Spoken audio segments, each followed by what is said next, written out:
What's going on, everybody? It's your boy, the almighty CR21, and we are back with another video. In today's video, we're going to be doing a very controversial one for sure, as I'm going to be talking about why I think the boss, Sasha Banks, is the GOAT of the women's division. And this one might get a little bit of backlash because there's some people that are Sasha stans. They absolutely love Sasha. They think Sasha is great. Then you have the other people that say that she's, overrated. She botches a lot. She's not a great wrestler. That she's not good. She's not a draw. She can't wrestle. There's a lot of people. Everybody's going to hate a thing and everybody's going to love a thing. It always works like that. So that's why I wanted to make this video, because in my opinion, I do think Sasha Banks is the GOAT. Now, before you guys, maybe you guys not the biggest fan of Sasha Banks, before you guys dislike the video or bash me or saying I don't know nothing about women's wrestling, look, it's just my opinion. This video is not going to matter. It's just going to be my opinions on why she is the GOAT. And this is actually going to be legit opinions. So let's just get straight into it. Make sure to like, comment, subscribe, and let's get into it.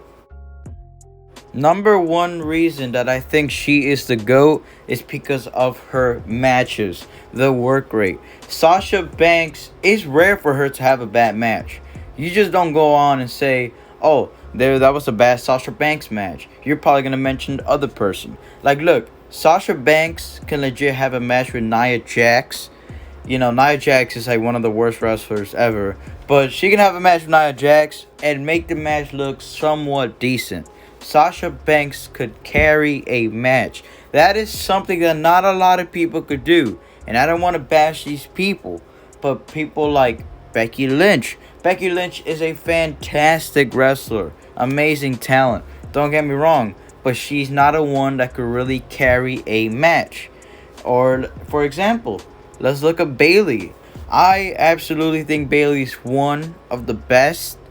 But when it comes to carrying a match, maybe sometimes, but I feel like Bayley, you have to have two people to make it a good match. Like, Bayley's not someone to carry, but she could definitely deliver, but she can't carry the full match. Someone like Asuka can. Asuka could definitely carry a match. She made Nia Jax in 2020, one of the worst versions of Nia Jax, look solid in a match. So I'll give Asuka props for that. But let's just look at Sasha Banks. Sasha Banks always delivers. From matches like Charlotte versus Sasha Banks, they had the first ever Hell in a Cell match, main event in many Raws, had a match at SummerSlam. I mean, they had an Iron Man match, a Falls Count Anywhere match, no disqualification match, Hell in a Cell. They were putting on a show. They were one of the highlights of Monday Night Raw in 2016. Sasha Banks and Charlotte was killing it. Then Sasha Banks went on to have amazing matches with people like Alexa Bliss, Asuka. Her matches with Bayley in NXT. Just look at those matches and just tell me that Sasha Banks is not a good wrestler. I mean, come on now. Bayley and Sasha Banks, one of my favorite women matches. I'll definitely put it maybe in my top 5, but it's for sure in my top 10. That was a fantastic match. But yeah, Sasha Banks has had amazing matches like Bayley, Alexa Bliss, Asuka. I mean, the list goes on and on. Sasha Banks always delivers. She even had a match with Ronda Rousey. You guys remember those matches she had. Matches with Bianca Belair. Main eventing night 1 of WrestleMania. I mean, now they're going to have another match for the Smackdown Women's Championship. Sasha Banks, when it comes to in-ring ability, is top tier. Now for the second column, let's do this real quick. Her theme song, her entrance is money. I mean, it's amazing. It fits her well. It's well done. There goes that. Then, let's talk about the championships that she has. I mean, she's won many championships, not gonna lie, but the reigns have not all been the best. Look, I love Sasha Banks as a champion. But at first, when they were giving her the Raw title, she was at max holding it for about a month. Because she would lose it to Charlotte, like the following pay-per-view, the following Raw. Like, they were switching titles, a hot potato with the belt, for like the past 5 months. That's the only thing I didn't really like about the feud. But, you know, they were probably just trying to extend Charlotte Flair's reign to get closer to Ric Flair. For Sasha Banks, they were probably like, let's just pick somebody, you know, that we could help Charlotte give those reigns. Let's look at somebody talented in the roster that has no belts. And let's just give it to Sasha Banks. So that time Sasha Banks wasn't a champion. So they were like, might as well just give Sasha Banks those, you know, those 3 titles. But we'll keep extending Charlotte Flair's reign. I think that was the mindset of them. But I was just mad that Charlotte Flair came out on top of the feud. So there goes that. But then Sasha Banks, she ended up winning the tag team championships. They went on to have another short run with Bayley, Boston Hug Connection. That title reign was about like a month or 2. They lost at WrestleMania to the Iconics. Great moment. Your boy was in the building. But yeah. Then she ended up winning the Smackdown Women's Championship at the Hell in a Cell 2020 pay-per-view. First of all, that match with Bayley, fantastic. Top tier Hell in a Cell match. One of my favorite women's Hell in a Cell match. Probably my favorite one. That was just an amazing cell match. Good storytelling. But we'll get into that. Sasha Banks won, and she finally had a long reign, a legit long reign from Hell in a Cell to WrestleMania. The reign lasted about 7 months.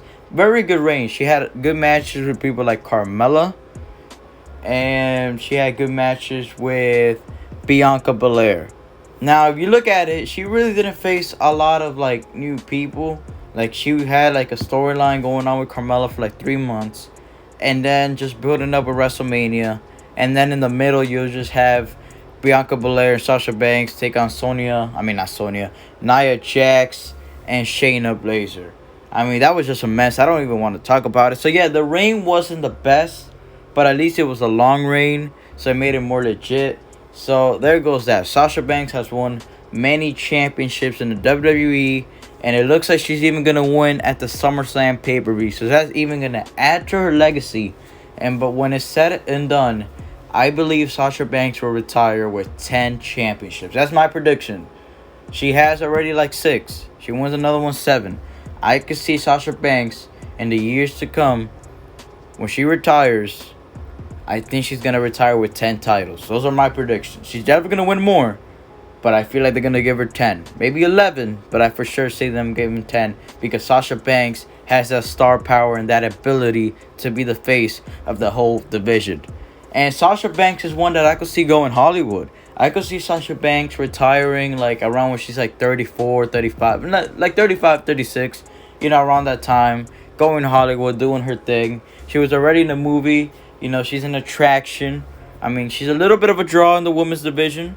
I'm not saying she's the biggest draw, but she does bring numbers. And I feel like, you know, she's that type of person to go Hollywood. I see Hollywood in Sasha Banks. That's how much of a megastar she is. And that's what she brings to the company. So that's good to see. When it's all said and done, I expect to see Sasha Banks going to Hollywood. Come back to this video in the future, because I bet you I'm going to be right. But those are just some of the reasons why I think that she's the GOAT. Thank you guys so much for watching. Hope you guys enjoy. Make sure to like, comment, subscribe, and I'm out. Peace.